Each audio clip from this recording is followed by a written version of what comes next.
ஆதன் news நேயர்களுக்கு வணக்கம். நான் உதயாஸ்ரீ. தலைப்புச் செய்திகளை காணலாம். மத்திய அரசு கொண்டு வந்திருக்கும் வக்ஃப் சட்ட திருத்தத்திற்கு எதிராக உச்சநீதிமன்றத்தில் வழக்கு. சட்டப்பேரவையில் முதல்வர் ஸ்டாலின் அறிவிப்பு.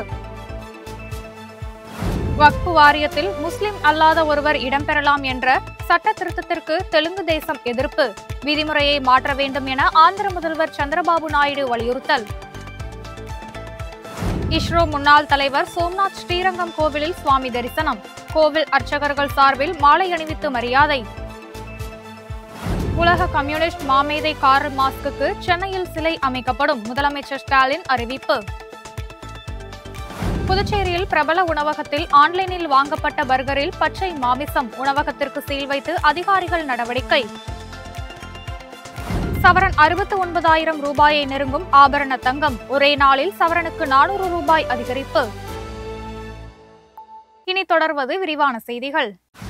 மத்திய அரசு கொண்டு வந்த வக்ஃப் சட்ட திருத்த மசோதாவுக்கு எதிராக உச்சநீதிமன்றத்தில் திமுக சார்பில் வழக்கு தொடரப்படும் என சட்டப்பேரவையில் முதலமைச்சர் ஸ்டாலின் அறிவித்துள்ளார். சட்டப்பேரவையில் வக்ஃப் சட்ட திருத்த மசோதாவுக்கு எதிர்ப்பு தெரிவித்து முதலமைச்சர் உள்ளிட்ட திமுக மற்றும் அதன் கூட்டணி கட்சி எம்எல்ஏக்கள் கருப்பு பட்டை அணிந்து பங்கேற்றனர். இதுகுறித்து உரையாற்றிய முதலமைச்சர், இந்தியாவில் இருக்கும் பெரும்பாலான அரசியல் கட்சிகளால் இந்த வக்ஃப் சட்ட திருத்தத்திற்கு தெரிவிக்கப்பட்டும் அனைத்தையும் மீறி நாடாளுமன்ற மக்களவையில் வக்ஃப் சட்ட திருத்தம் நிறைவேற்றப்பட்டிருப்பது மிகுந்த கண்டனத்திற்குரியது என்று தெரிவித்தார். வக்ஃப் வாரியத்தின் தன்னாட்சியை அழித்து சிறுபான்மை இஸ்லாமிய மக்களுக்கு அச்சுறுத்தலை ஏற்படுத்தும் மத்திய அரசின் சட்டத்துக்கு எதிராக தமிழ்நாடு போராடி வெற்றி பெறும் என்று கூறிய முதலமைச்சர், அரசியலமைப்பு சட்டத்தின் மீதான தாக்குதலை சட்டப்பூர்வமாகவே தடுப்போம் என்றும் கூறினார். கம்யூனிஸ்ட் அறிக்கையை வெளியிட்ட உலக மாமேதை கார்ல் மார்க்சுக்கு சென்னையில் சிலை அமைக்கப்படும் என்று சட்டப்பேரவையில் முதலமைச்சர் ஸ்டாலின் தெரிவித்துள்ளார். மதுரையில் தற்போது நடைபெற்றுக் கொண்டிருக்கும் மார்க்சிஸ்ட் கம்யூனிஸ்ட் கட்சியின் அகில இந்திய மாநாட்டில் இன்று முதல்வர் பங்கேற்க இருக்கும் நிலையில் சட்டப்பேரவையில் இந்த அறிவிப்பை வெளியிட்டார். 110 விதியின் கீழ் இந்த அறிவிப்பை வெளியிட்டு பேசிய அவர், உலக மாமேதை கார்ல் மார்க்சை பெருமைப்படுத்திட திமுக அரசு விரும்புகிறது. உலக தொழிலாளர்களை ஒன்றுபடுங்கள் என்ற பிரகடனத்தை வடிவமைத்தவர், வரலாற்றை மாற்றியமைத்த சிலரின் தலைமகனாக போற்றப்படுபவர் கார்ல் மார்க்ஸ் என முதல்வர் அப்போது புகழ்ந்து பேசினார்.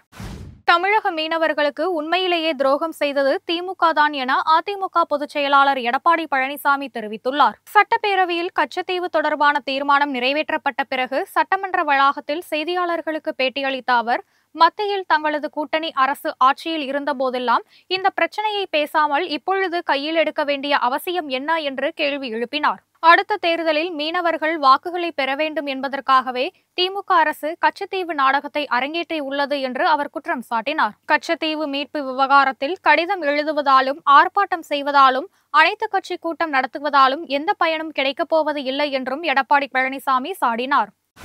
மத்திய அரசு கொண்டு வந்துள்ள வக்ஃப் வாரிய சட்ட திருத்தத்தின்படி வாரியத்தில் முஸ்லிம் அல்லாத ஒருவர் இடம்பெறலாம் என்பதை மாற்ற வேண்டும் என தெலுங்கு தேசம் கட்சி கேட்டுக் கொண்டுள்ளது. இது தொடர்பான மசோதா மக்களவையில் நேற்று நிறைவேற்றப்பட்ட நிலையில் மத்தியில் ஆளும் பாஜகவின் கூட்டணி கட்சியான தெலுங்கு தேசம் இதுகுறித்து தனது கருத்தை தெரிவித்துள்ளது. வக்ஃப் சட்ட திருத்த மசோதாவில் உள்ள அனைத்து திருத்தங்களையும் தாங்கள் ஆதரிப்பதாகவும், அதே நேரம் வக்ஃப் வாரியத்தில் இஸ்லாமியர்கள் அல்லாத ஒருவர் இடம்பெற வேண்டும் என்பதை மாற்ற வேண்டும் என்றும் வலியுறுத்தியுள்ளது.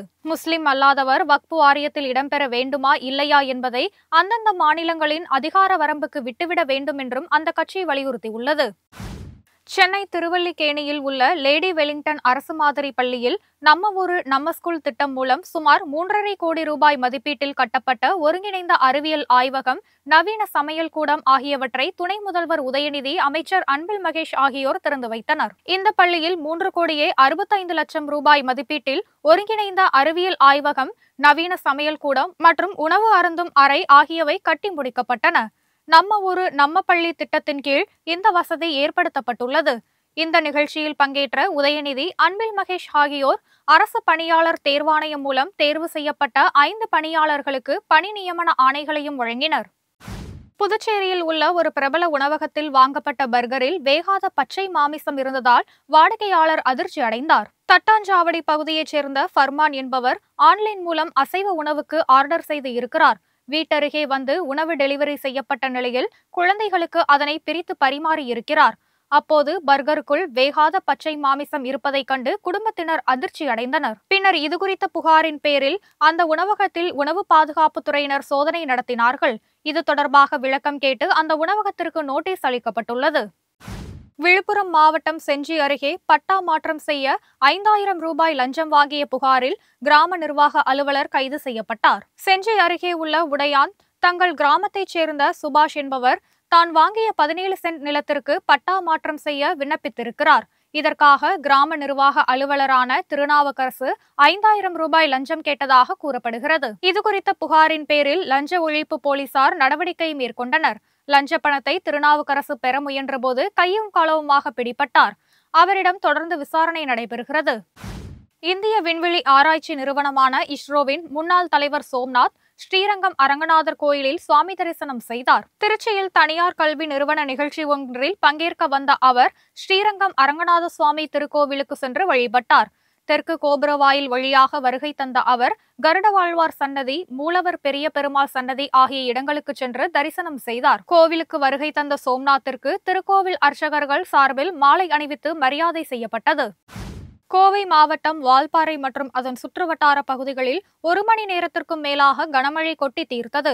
இதன் காரணமாக அங்கு இயல்பு வாழ்க்கை சற்று பாதிக்கப்பட்டது. தமிழகத்தின் பல்வேறு பகுதிகளிலும் பரவலாக மழை பெய்து வரும் நிலையில் மலைப்பகுதியான வால்பாறையில் கனமழை பெய்தது. சவரங்காடு எஸ்டேட், பச்சைமலை, அக்காமலை, சின்னக்கல்லார் போன்ற இடங்களில் பெய்த கனமழையால் சாலைகளில் தண்ணீர் பெருக்கெடுத்து ஓடியது. அங்கு கடந்த சில தினங்களாக கடுமையான வெப்பம் நீடித்து வந்த நிலையில் இந்த மழை இதமான சூழலை ஏற்படுத்தியது. அங்கு வந்த சுற்றுலா பயணிகளும் உற்சாகமடைந்தனர். சென்னை கும்மிடிப்பூண்டி ரயில் வழித்தடத்தில் தண்டவாள பராமரிப்பு பணி காரணமாக இன்று 21 புறநகர் ரயில் சேவை ரத்து செய்யப்பட்டுள்ளது. இந்த வழித்தடத்தில் பொன்னேரி, கவரப்பேட்டை இடையே தண்டவாள பராமரிப்பு பணி நடைபெறுவதால் இந்த நடவடிக்கை எடுக்கப்பட்டிருக்கிறது. இன்றும் வரும் 5ஆம் தேதி அன்றும் இந்த பாதையில் 21 ரயில் சேவைகள் ரத்தாகி இருக்கிறன. அதே நேரம் பயணிகளின் சிரமத்தை தவிர்க்க சென்னை சென்ட்ரலிலிருந்து எண்ணூர் வரை 10 சிறப்பு ரயில்கள் இயக்கப்படும் என்று அறிவிக்கப்பட்டிருக்கிறது. சென்னை சென்ட்ரல் முதல் கும்மிடிப்பூண்டி வரை இயக்கப்படும் புறநகர் ரயில் பேருந்து சேவையை நாள்தோறும் பல்லாயிரக்கணக்கானோர் பயன்படுத்துகிறார்கள். சென்னையில் ஆபரண தங்கத்தின் விலை சவரனுக்கு மேலும் 400 ரூபாய் அதிகரித்து இருக்கிறது. இதனால் சவரன் 68,480 ரூபாய் என்ற புதிய உச்சத்தை தொட்டிருக்கிறது. இந்த வாரம் தொடங்கியது முதலே தங்கத்தின் விலை தொடர்ந்து அதிகரித்த வண்ணம் உள்ளது. ஏற்கனவே கடந்த சில நாட்களில் மட்டும் 2 முறை தங்கம் விலை புதிய உச்சம் தொட்ட நிலையில் இன்று மீண்டும் மற்றொரு உச்சத்தை தொட்டிருக்கிறது. சவரனுக்கு 400 ரூபாய் அதிகரித்து ஒரு சவரன் தங்கம் 68,480 ரூபாய்க்கு விற்பனையாகிறது. 1 கிராம் தங்கம் 8,560 ரூபாயாக உயர்ந்துள்ளது. கடந்த 4 நாட்களில் மட்டும் சவரனுக்கு 1,600 ரூபாய் அதிகரித்திருப்பதால் நகை வாங்குவோர் அதிர்ச்சி அடைந்துள்ளனர். இத்துடன் செய்திகள் நிறைவடைந்தன. செய்திகளை உடனுக்குடன் தெரிந்து கொள்ள இணைந்திருங்கள் ஆதனுடன்.